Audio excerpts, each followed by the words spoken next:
మహారాష్ట్రలోని గడ్చిరోలి జిల్లా కోపర్షి అటవీ ప్రాంతంలో మావోయిస్టులు పోలీసుల మధ్య ఎన్కౌంటర్ జరిగింది. ఈ కాల్పుల్లో 4 మావోయిస్టులు మృతి చెందారు.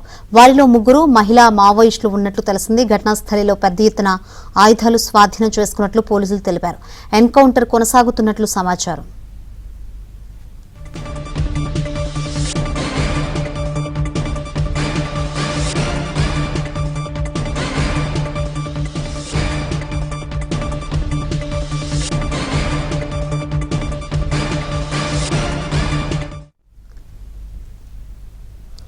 రైట్, ఇదే అంశం సంబంధించి మరిన్ని వివరాలు అందించేందుకు మా ప్రతినిధి మాంతయ్య సిద్ధంగా ఉన్నారు.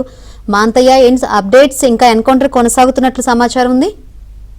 శంకర్, ఇంకా నక్సల్స్ సంబంధించి బొంబింగ్ ఆపరేషన్స్ కొనసాగుతున్నాయి. ఛత్తీస్గఢ్ మహారాష్ట్ర బోర్డర్ గడ్చిరోలి జిల్లా అటు సంబంధించిన ఎన్కౌంటర్ ఇది. కోపర్షి అడవి ప్రాంతంలో 3 రోజుల నుంచి కూడా మావోయిస్టులు ఉన్నారన్న సమాచారంతో C-60 బలగాలు, CRPF బలగాలు వేరువేరుగా బొంబింగ్ ఆపరేషన్ నిర్వహించాయి. ఈ క్రమంలో పరస్పరం తారసపడగా ఎదురు జరిగినట్టు ఒక ఎస్పీ ప్రకటించారు. కాల్పుల్లో ఇప్పటి వరకు 3 మహిళా మావోయిస్టులు, 1 పురుష మావోయిస్టు మరణించారు. మొత్తం 4 చనిపోయారు. మిగతా వారి కోసం కూడా గాలింపు చర్యలు ముమ్మరంగా కొనసాగుతున్నాయి.